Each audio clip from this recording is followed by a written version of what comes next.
One feature I love in Photoshop 2025 is the Generative Fill option.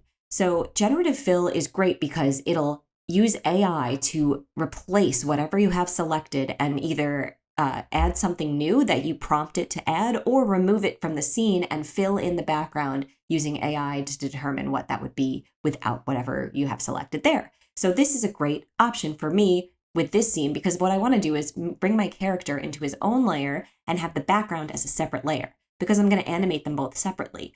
And it's going to be much easier for me to do that with them separated out.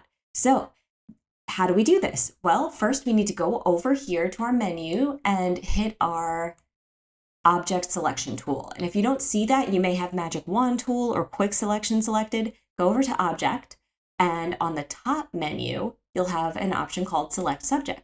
So click that and it'll take a second to process. And just like that, it's found the subject, which is this character, and selected it. And now what I can do is hit Control C to copy him, and then add another layer, and then Control V.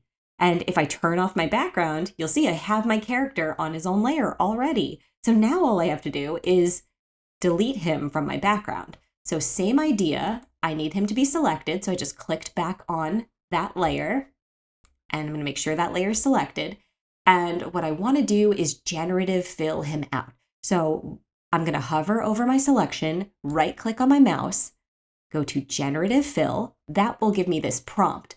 And if you want to replace your subject with something else, you can type that into the prompt. But for me, most of the time, what I want to do is just remove something completely. So in that instance, if I just want to remove something and then have the AI calculate what the background would look like without that, I leave it blank. So you're going to leave it completely blank, hit generate, and then it takes a second to provide the result.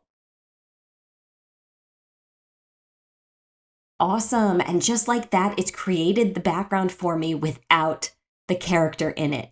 And it's done that in a non-destructive way. So I have a new layer created with a mask masking out the character and then filling it in with this new generation. And if I don't like what it provided, say it's off for some reason, I actually do like this a lot, but if I want it to be different, I can go to my properties menu and it'll give me 3 variations. So this is the first variation. If I click on the next one, I've got a slightly different one and another slightly different. I am a fan of all 3, to be honest. They're all adequate. So that's it. Now I have this first layer with the character, so I can turn him back on and bring him back in, or I can turn him off. And then I have these 2 layers. And if I turn off the masked layer here, I still have my original. And what I like to do is group them together. So I select them both, Control G, give them a group, and I can call it background. And there we go. So I can export them both as PNGs and keep them separate, animate them both on their own. And that is it. So this is what I like to use Generative Fill for. I use it actually for tons of different things, but specifically removing subjects, separating them out from the background is really a great option to have. So I hope you found this useful. If you did, please give me a like and check out my playlist in Photoshop for more like this. Thanks.